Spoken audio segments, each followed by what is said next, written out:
So, welcome to our welcome to our class. And hang on, let me unmute my mom. Okay, welcome to our class. Oh, we have some more people joining. Let me get them admitted really quick. Today, we have an incredible speaker for you guys, and I wanted to do a first welcome to the class in general so that you guys can get a structure for what this week is going to look like. We have an incredible lineup of speakers. We have Syndi Skilling, who is my mom, and I feel so honored to have her as my mom. And she is going to be talking to us all about sleep support and the immune system. And then tomorrow we're going to have a food and gut focused day. Friday, we are going to be focusing on respiratory care and prevention. And then Saturday, we're going to be focusing on exercise, and we're going to have a closing giveaway as well. For those of you who may not have seen my post yet, are in the Facebook group, we do have a giveaway this week, and the giveaway is going to be a Thieves Cleaner Concentrate. So it is going to be an incredible cleaner that will help you prevent all sorts of nastiness being in your house. It's an all-purpose cleaner. So in this event, we are going to be talking a lot about your immune system, how to support it, various ways that you can support your immune system with these experts. They're going to give you some expert advice, and then we're also going to give you some recommended natural remedies that are going to really integrate into what the experts are saying in these sessions. So we are super excited to get started, and if you guys have any questions during the presentation, feel free to chat me. There's a chat function in the live call, and then you can also text me because you all have my cell phone number, so you can text me and I can look at my text during the call as well. So without further ado, I'm going to introduce my mom, Syndi Skilling. She is an RN, and she's also a certified diabetes educator. She is incredible. She has a wealth of knowledge. I know just from being her daughter how valuable she is. So I cannot wait for you guys to hear everything she has to share with us tonight. So we're going to do this in kind of an interview setting. So Mom, I would love for you just to say first what you are most excited about for this class, because you organized this class with me, you and Megan, and Megan's my sister. She'll be on some of the calls, or she's on this call as well. So Mom, if you want to kick us off. Okay. So thank you so much, Jamie. And I really just want to applaud you because you have the utmost skill in organizing things and details and putting things together. So sometimes I have something in my brain and it makes sense, but I don't know how to execute it. And that's where you come in. So Jamie put all these things together, and we just, we've had several brainstorming sessions and just thought it all through, and any ideas that came out, Jamie put it into action. So I'm so thankful for you for that. So I'm Syndi. I am a registered nurse. I've actually been a nurse for over 30 years, which is hard to believe since I'm only 25. We're the same age. What? But I currently work in diabetes education and care. So I teach people every day, and I love teaching people about how to improve their health and how to make small life changes to overcome health obstacles. And it's just a passion that I have. And tonight's topic is actually one of the topics that we filter into our diabetes education series. And so learning about sleep and the benefits to your health is very valuable, no matter what your health condition is. But, so hopefully I can bring some light into, how valuable sleeping is to your health. Yeah. So Mom, to get started, why does our sleep actually matter for our immune system? What effect does it have on us?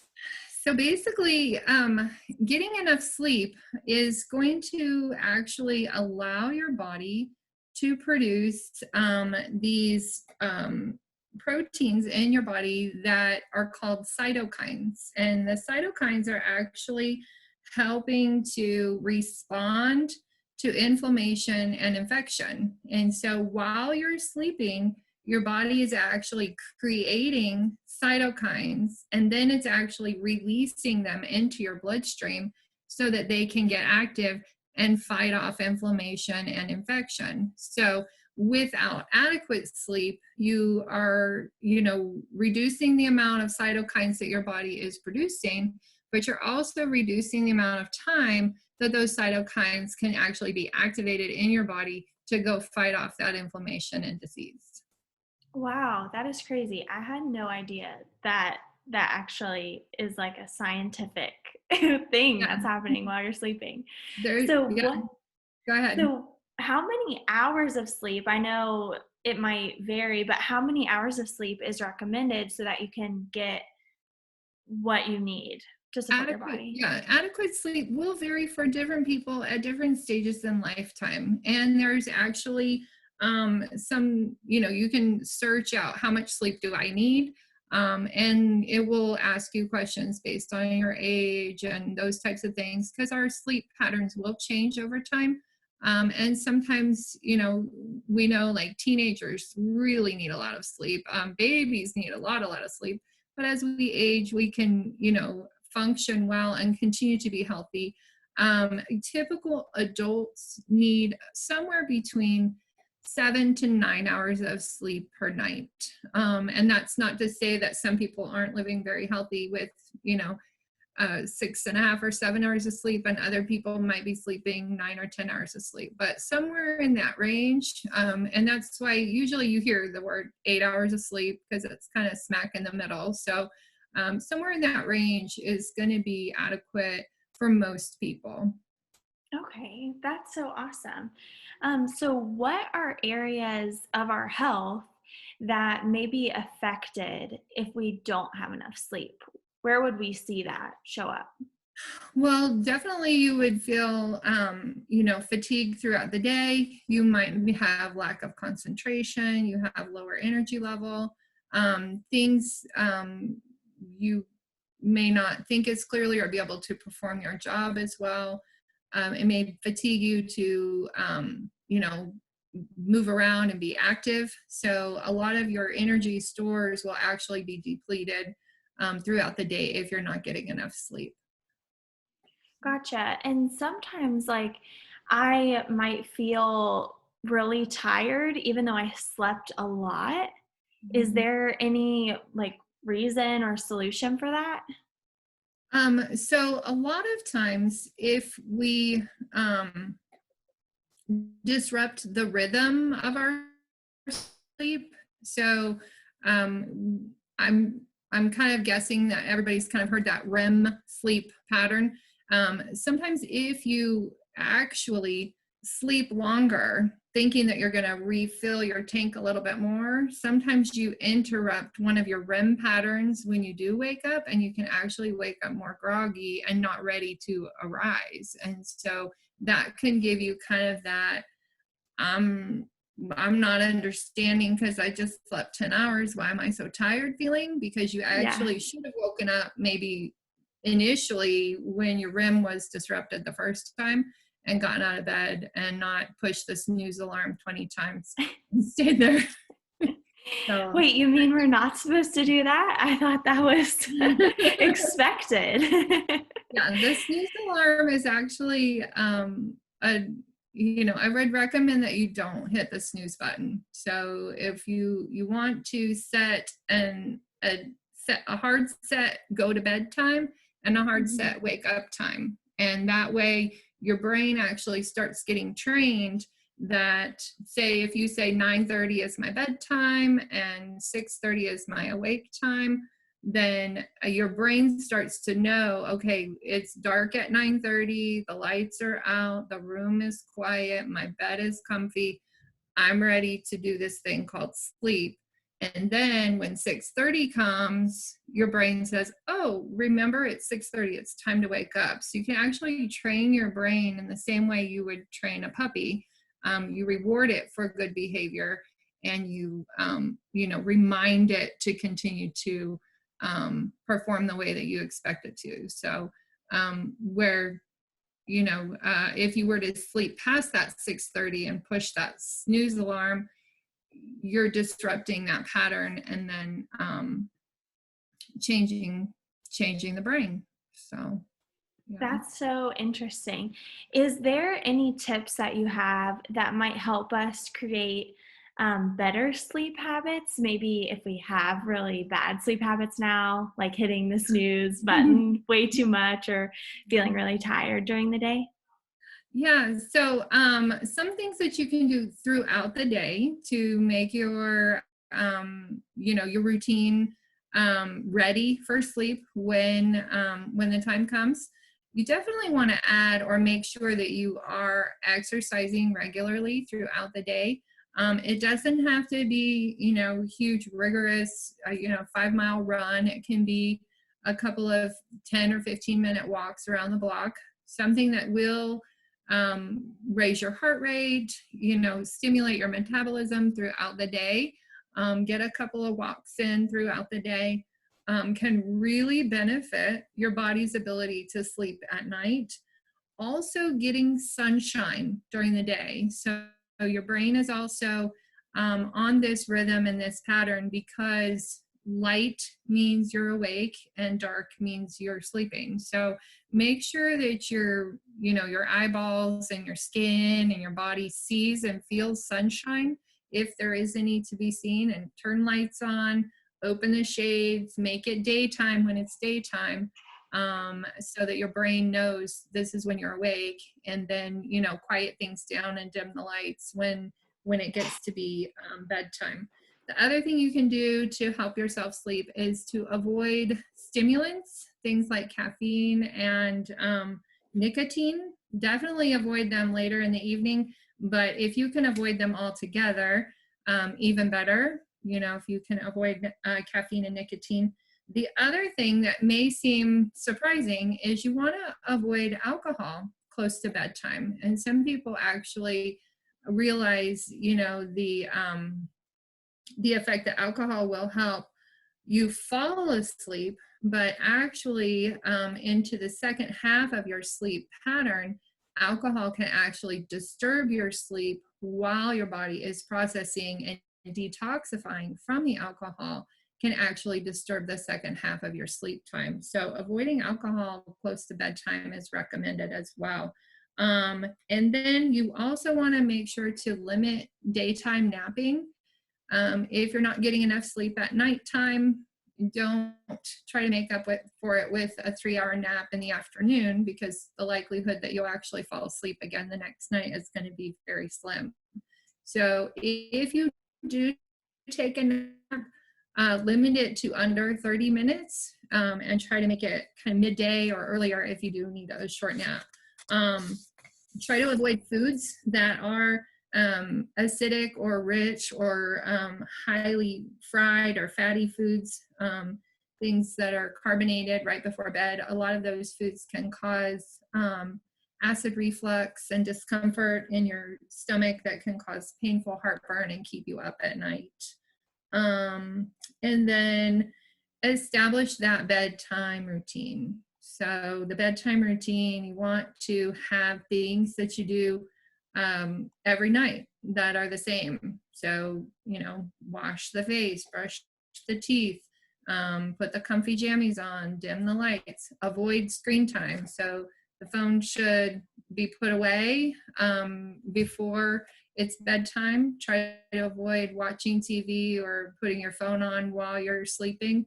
Some people do read a book on their device. So that can be tricky because the light from the phone can actually disturb your eyes and make it more difficult to sleep. So if you have, I think some of the reading devices like the Kindle is more of a dim light than maybe your phone or your tablet or your laptop. But try to eliminate that electronic light in your eyes right before you go to bed as well.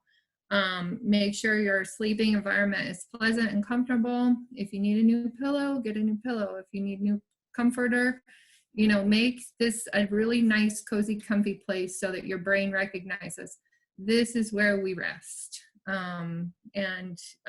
So if you have a hard time falling asleep, try Yes, doing, that is a big problem for a lot of people. yeah, Laying there so kind of feeling stressed and the brain is, crazy. yeah, the brain is active, it's thinking a lot of thoughts. Mhm. One of the things that for me is very helpful is to practice deep breathing exercises. I also will say some repeated prayers or meditations during this time. One of the things I like to repeat while I'm breathing in is I breathe in peace and breathe out stress. And sometimes if you just keep saying those things, or breathe in Jesus, breathe out stress, breathe in peace, breathe out stress. By saying those things or focusing on a meditative thought or a Bible verse or a prayer that you have in your heart, concentrating on that and breathing through it and repeating it over and over, for me, is very helpful. That's a really good idea. That might be why you hear growing up as a kid, like, "Oh, just count the sheep," because that's kind of like monotonous, "Let me Mhm. just bore myself and fall asleep," Yeah, type yeah, thing. That's exactly. really cool. Repeating something quietly in your mind. There's Mhm. also apps that you can do that will play like a meditative, Soothing. soothing, either quiet ambient sounds like a babbling creek. It'll depend on how your brain functions. I actually like it really quiet when I Mhm. go to sleep. I don't want to hear anything. So Yeah. I not have something, chirping or chiming. I want it quiet. So, but some people need a little background noise. So like um, a humidifier or a mister or a fan. Some people need something like that. So Yeah, whatever. I love my diffuser going. I have it right next to my bed, and I put like some oils, which I'm sure that you'll talk a little bit about those as well. But I put some sleep supporting oils like lavender and cedarwood in there, and that makes me fall asleep like a baby. So interesting, because for me, I can't sleep with the diffuser on next to my bed. It disturbs my sleep. It wakes me up every 5 minutes. I'm like, what's that thing? I keep Yeah. vibrating, like aware of its presence. So I actually can't sleep with the diffuser. But part of my bedtime routine is applying the oils. So I actually put them directly on my body. And one of the articles that I was reading to prepare for this, I actually went to a couple different websites to find this information. So all of my resources were from either sleepfoundation.org or sleep.org. And one of the articles that they had very prominently was the benefit of essential oils. So this is a non-branded article talking about how essential oils and the power of smell can actually evoke a range of emotional and physical responses. And they did mention several essential oils that can help with your sleep. My favorites are lavender. I apply it directly to myself. So where I apply it is on the bottom of my big toe. So right on the tip of the pad of the big toe. And if you look at the foot mapping process, I'm pretending this is my foot, but there's organs that are connected to different parts of your feet. And the big toe, the organ that's connected to the big toe, is your brain. And so I apply the lavender to the bottom of my big toes, and then I rub my hands together.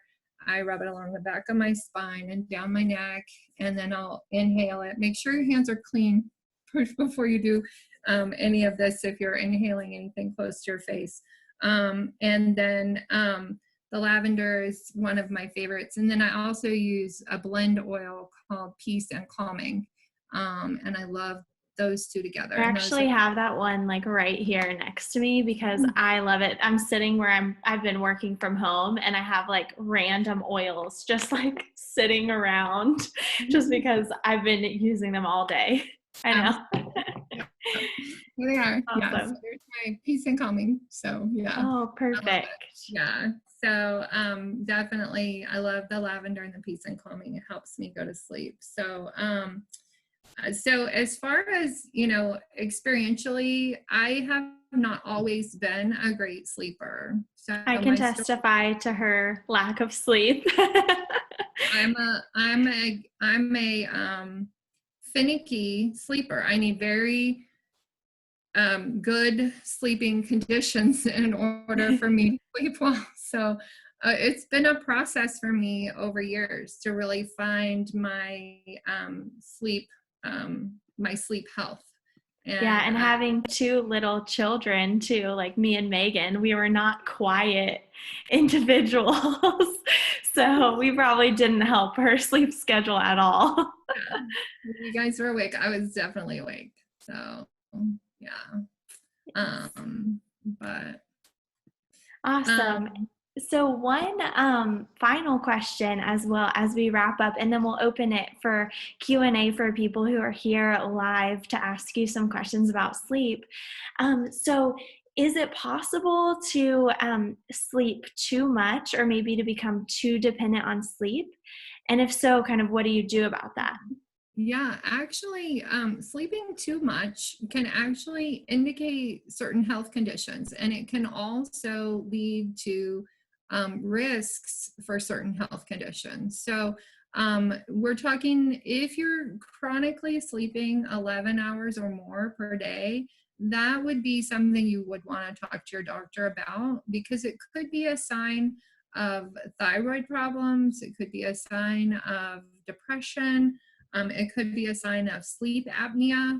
And too much sleep can also lead to conditions that can cause heart disease, diabetes, and other obesity conditions as well. So either side, as far as those risks, if you're not getting enough sleep, you have a higher risk of developing diabetes, heart disease, and obesity. And then if you get too much sleep, on the opposite end of that, they both run the risk on those chronic diseases. So yeah, having too much sleep could indicate certain health conditions and could lead to risks for others. So get it checked out. That's something you'd actually want to ask your doctor to do some lab tests to make sure everything's okay. Yes. Well, Mom, this has been so helpful. I know that I've really learned a lot. I knew sleep was important, but I didn't really understand why and kind of what all would go into if I'm not getting enough sleep or if I'm getting too much sleep. I think I definitely lean towards the not getting enough just because I'm going way too much. So sometimes it's hard to settle my mind. I know to put in another aspect of this as well, I know some people, did I break up a little bit there? Yeah. Yeah. Okay, sorry. I'll repeat that. So I know some people, they do have issues as well, becoming kind of dependent to fall asleep on taking melatonin or other different aspects like that. Do you have any recommendations on those types of supplements? I do know that, melatonin is helpful, but I've heard reports on long-term use that it may actually stunt your body's ability to produce its own melatonin, which can be harmful to you.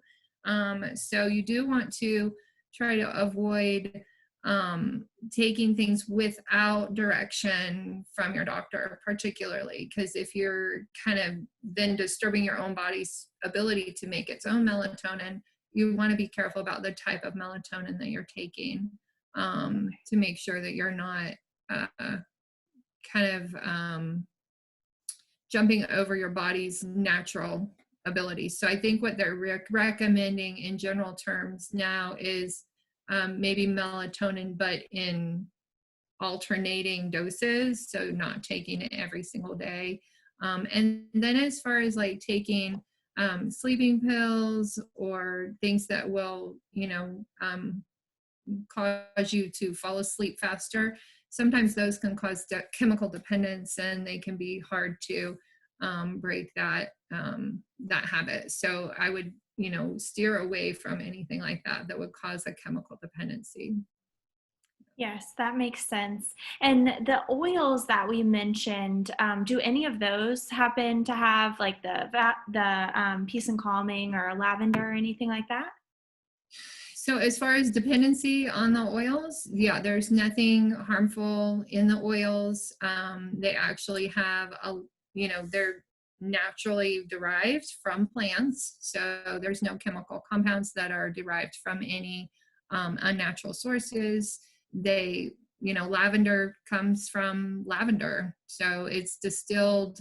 The oil from the plant is distilled and then pulled off and put into the bottle. So what you're getting is actually the plant benefit when you're using essential oils. So you do want to make sure, if you do choose to use these essential oils, that they are pure, and that you can verify the source of where those plants are harvested and the processing that they go through, so that you know that that's actually just plant juice, and it's not coming from any factory that's creating something else. Yeah, or covered in pesticides, right? Because Yeah. that can happen a lot. Yeah. For So sure. Sorry, my Alexa's talking. I don't know if you guys can hear that. I heard her whispering, but Sorry. She's reminding us, a random reminder. So, Alexa, stop. Sorry about that. Awesome. Well, thank you guys so much for joining, and I hope that you really enjoyed it. We did have one question that was typed in. Where do you actually apply peace and calming? oh, peace and calming. I kind of repeat the same pattern as I do with the lavender. But I actually will then kind of rub it along my forehead and down my chin and along my chest. And then I love the smell of it. It's got orange in there. It's got, I have really, let's see if I Yeah, can. it's tangerine. I have it in front of me as well. So See it better. Lang Lang, blue tansy, patchouli, and orange. So it's like an amazing blend. And that's from Young Living. It's a Young Living blend, which is all the oils that we'll be sharing in our class are all Young Living, which we do have a seed to seal guarantee. They're 100% pure. So just for information, especially because we talked about purity, because not all essential oils are created equal. They're very different. The ones you see at TJ Maxx are not the same at all as what you'll be getting from Young Living.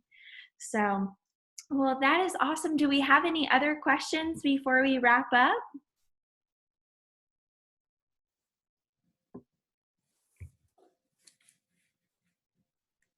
And you're all muted, so if anybody does, you can unmute yourself. But I think looking at everyone, I think we are good. I am so excited to get started with you guys. Thank you so much for joining live. We have you guys all recorded, so you all are going to get 5 entries into the giveaway. So it's going to be really, really fun this week. We have some incredible speakers. You guys already know that from getting the information that we've been sending out. But along the way, I'll kind of be your MC for the week. So although I'm not a nurse or any science-y background, I'll be kind of guiding you guys through the course. Our next course is actually tomorrow at noon Eastern time or 9 a.m. Pacific time. And we have an incredible speaker, Kat Gibson.